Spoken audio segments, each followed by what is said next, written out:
Assalamu alaikum, fam. Hope you're doing well. We're continuing our deep dive that we've been doing for over a year, kind of spaced out, of St. Thomas Aquinas' Summa Theologica. There's several volumes. I want to write a book similarly formatted, but for Islam.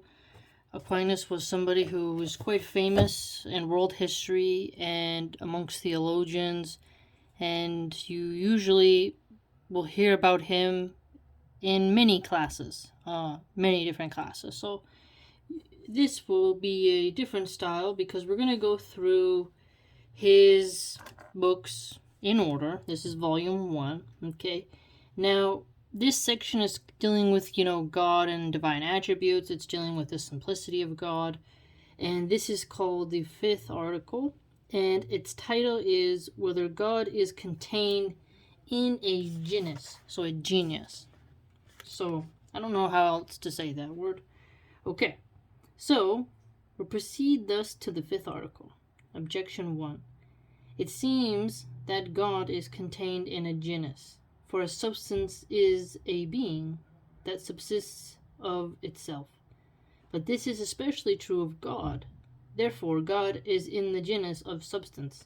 So do you see what this person posed to Aquinas was, well, God is contained in a genus because a genus is a substance, and God seems to be his own genus in a way. So let's see. That's the objection, and Aquinas will answer to the reply. The word substance signifies not only what exists of itself, for existence cannot of itself be a genus. So do you see what he's saying here?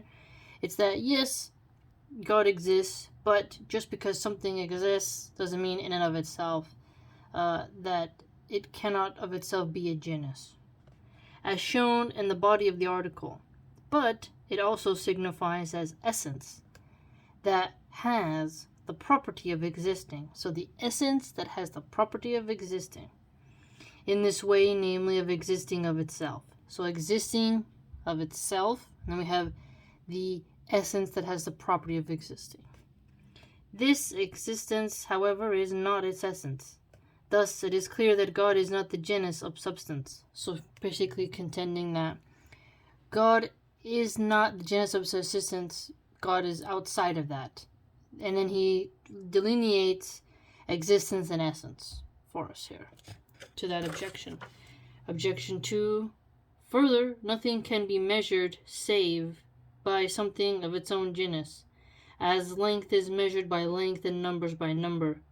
But God is the measure of all substances, as the commenter shows, Metaphysics X. Therefore, God is in the genus of substance. So you see what the objection here is going at is that you measure something by its own genus, which is really interesting. But as we know, God can't be compared to anything. God is God, right? That's what I would say as something as a Muslim. You'll see something interesting here with how Aquinas replies. Reply objection 2. This objection turns upon proportionate measure. See that? Proportionate measure. You see? So how can... He's getting at, yeah, you can use numbers. You can use length to measure length. But there is no other God to measure God. You see? Because God is one. Even though they kind of have this weird Trinity thing, but that's besides the point for this particular section. Which must be homogeneous with what is measured. So, homogeneous. So it has to be, something equivalent, has to be something very similar, right? Basically, the saying, you can't compare apples and oranges, right? Now, God is not a measure proportionate to anything. You see? So, he's really getting at the guy is like, hey, you cannot measure God because there's nothing proportionate to God. So, God is not, therefore, going to be in the genus of substance. You see what he's saying? Still, he is called the measure of all things in the sense that everything has being only according as it resembles him. Now, that's an interesting point for Catholics, essentially. That everything has being only according to as it resembles God. Now, that is a huge distinction between what I as a Muslim would say, because nothing is comparable to Allah, subhanahu wa ta'ala. So, don't even try to liken Allah to anything in creation, and nothing in creation is like Allah. But here you see a different angle from the Catholics, from a comparative analysis point. Okay? Now, you'll see, on the contrary, in the mind, genus is prior to what it contains. So notice that. Genus being prior to what is contained. That's a very interesting topic when you think about that, a little bit of a mind paradox. But nothing is prior to God, either really or mentally. Look at that. So nothing comes before God because God is first. Therefore, God is not in any genus. So contending that God cannot be in any genus because nothing in reality and nothing mentally, absolutely nothing can come before God. Right? So since something of a genus, something has to come before it, that would then show logically for them that there's nothing before God, so God is outside the realm of genus. Now he's going to answer. I answer that a thing can be in a genus in two ways, either absolutely and properly. So notice this. So what do we have here? You're either going to have something properly in a genus or absolutely in a genus. And then he continues, as a species contained under a genus. Similar to, like, there's different, the species of feline. Then you have jaguar and the house cat, you see? Or as being reducible to it, has principles and privations. For example, a point and unity are reduced to the genus of quantity. So notice how he gave you an example that the genus of quantity has its point and unity. Those are qualities within the genus. You follow? As its principles, while blindness and all other privations are reduced to the genus of habit. But in neither way is God in a genus. That he cannot be a species of any genus may be shown in three ways. So here Aquinas is contending God is not a species, and therefore God cannot have a genus, you see. Something has to be categorized into a species in order to be included in a genus, either absolutely or properly. And he's saying there's not that. God cannot be put in that way. First, because a species is constituted of genus and difference. So here, difference and is part of the way in which you're going to see the variations of a genus, but you'll still string it back to the original, right? And then that's how you can compare them, like the Chihuahua and the wolf, right? Now, that from which the difference constituting the species is derived is always related to that from which the genus is derived, as actuality is related to potentiality. So remember the further points we had, different articles, that when you have potentiality, it means you're not fully actual, and that God is outside the realm of that, because then that would mean that God is dependent upon something else when everything is put upon God. God sets the potential, if you remember. So here it's interesting that he finds another way to use the actuality and potentiality point. For animal is derived from sensitive nature, by concentration, as it were, for that is animal. See, notice how he says, for that is animal. Which has a sensitive nature. Yes, animals have a sensitive nature, that's for true. Rational being, on the other hand, is derived from intellectual nature, because that is rational, which has an intellectual nature. And intelligence is compared to sense, and actuality is potentiality. So here he's comparing intelligence to sense, actuality to potentiality, and then the rational faculties of human, whereas you have this different type of sensitive nature to animals. The same argument holds good in other things. Hence, since in God actuality is not added to potentiality, it is impossible that he should be in any genus as species.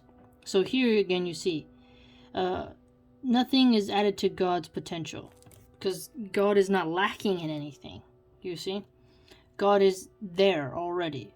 So for us Muslims, we would say it in a different way, is, God is absolute, the self-subsistence, the eternal, right? Then lacks no perfection, right? That God is perfect. But for this Catholic example here, he's framing his similar idea in another way, contending that there is no actuality that is dependent upon potentiality, right? So potentiality would mean a lack. So he's saying a genus has potentiality to turn into different species. So let me put it in a better way. So you have species that go back to the genus, and genus and species, they have this interchanging relationship of potentiality and how they change and adapt and frame, branch off, and then you can compare them. But he's saying God doesn't do that. God's not going to potentially turn into anything else. And so God, therefore, is outside the realm of genus. Secondly, since the existence of God is his essence, if God were in any genus, he would be in the genus being, because since genus is predicated as an essential, it refers to the essence of a thing. So, essential, referring to the essence of a thing, and he's saying that genus is predicated as essential. So, genus, it has essentiality in it. But the philosopher has shown, Metaphysics 3, that being cannot be a genus. Now, this is interesting. So he kind of threw it back in the guy's face. That genus is not something that is related to being. That's a very interesting word puzzle there, because you're like, is being a genus? Being is, as Heidegger would say, a potentiality. Being, there's so many different ways you tackle this just word being. So it is quite interesting how, we're getting into the nerdiness of that word in of itself. So even though he said, if you wanted to try to categorize God, it would be in being, but not the little b, as he put it, would probably be, I would say, as the capital B. Yet still, that is something too narrow of a box, but yet too vague as well. God would be in their own, God's own category. So still would not be able to be placed in a genus, I'd argue. For every genus has differences distinct from its generic essence.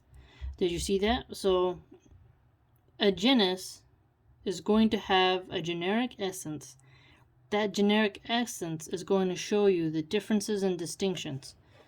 God doesn't have that.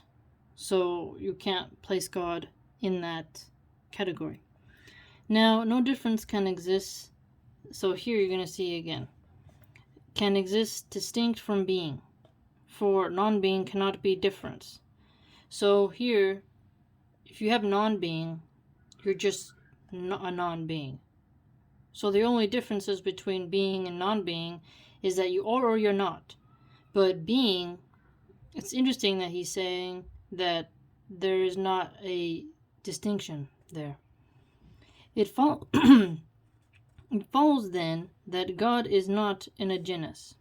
Thirdly, because all in one genus agree in the quiddity or essence of the genus. Okay, so here, if you're going to look at the essence, you have to agree upon it concerning the genus. That you would look at it and say, well, we're going to trace it and we have to agree upon what its essence is. And that's how you know it's of it. You see, but that's really difficult to do with God. Easy to do with, a cat breed or something, but not with God. Which is predicated of them as an essential. So he's saying here that the essence is essential to the genus.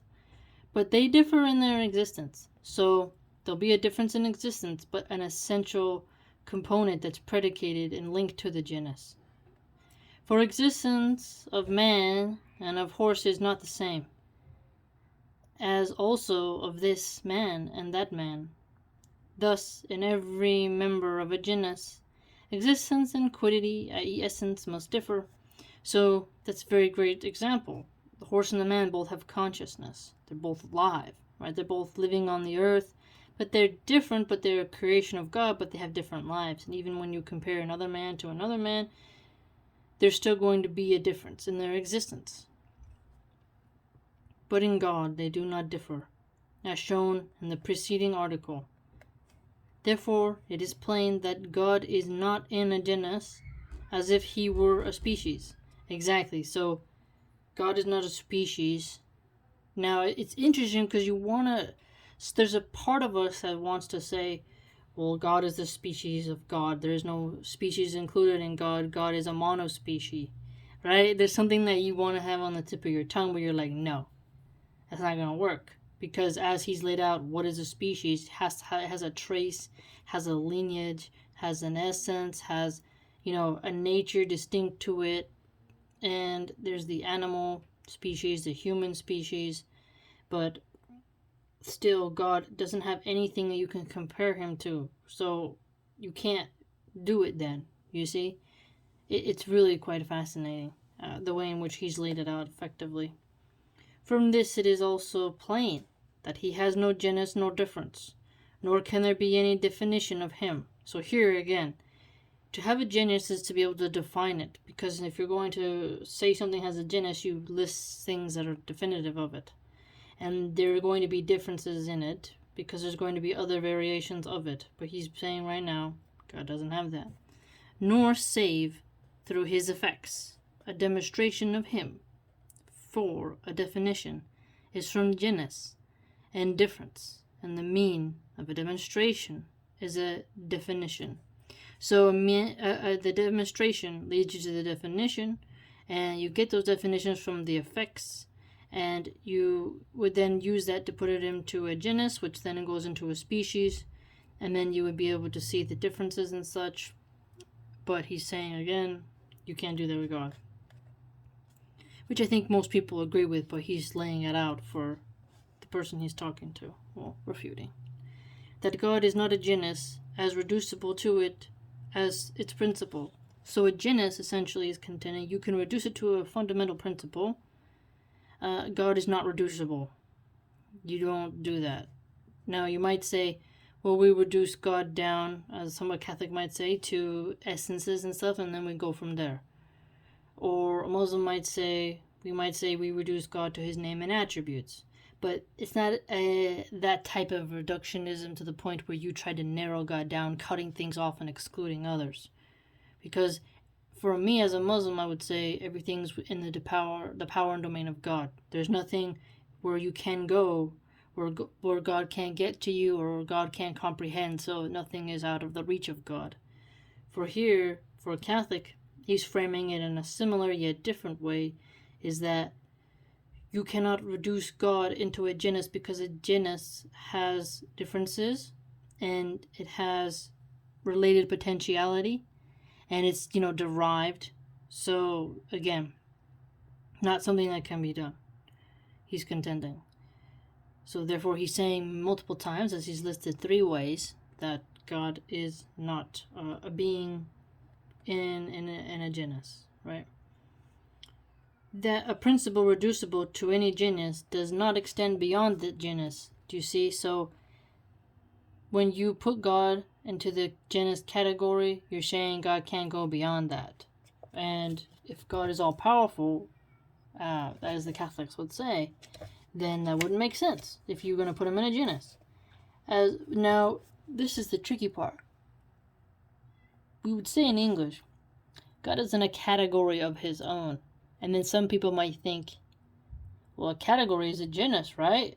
But it's like, no. You have to really be careful the way in which you use your words, right? As a point is the principle of continuous quantity alone, and unity of discontinuous quantity. But God is the principle of all being. Therefore, he is not contained in any genus as its principle. So do you see what he said there? So God is the principle of all being. So he is not contained in another principle of any genus. You see? So this sounds similar to what we would say as Muslims is, everything is in need of Allah. Allah is not in need of anyone. Now, a principle is something similar to where it's like there's this, it's almost like a reducible point that you can see, like, hey, this is the higher point. This is something that limits, like, the way in which you apply the word principle, right? well, there's these three principles and they're the framework that, something can't go without it, or, stays within it, or is guided to it. But you cannot map out what God will do, right? So as he listed above, when you have a genus and an essence, you will see a preceding something, right? You'll see the differences, the effects.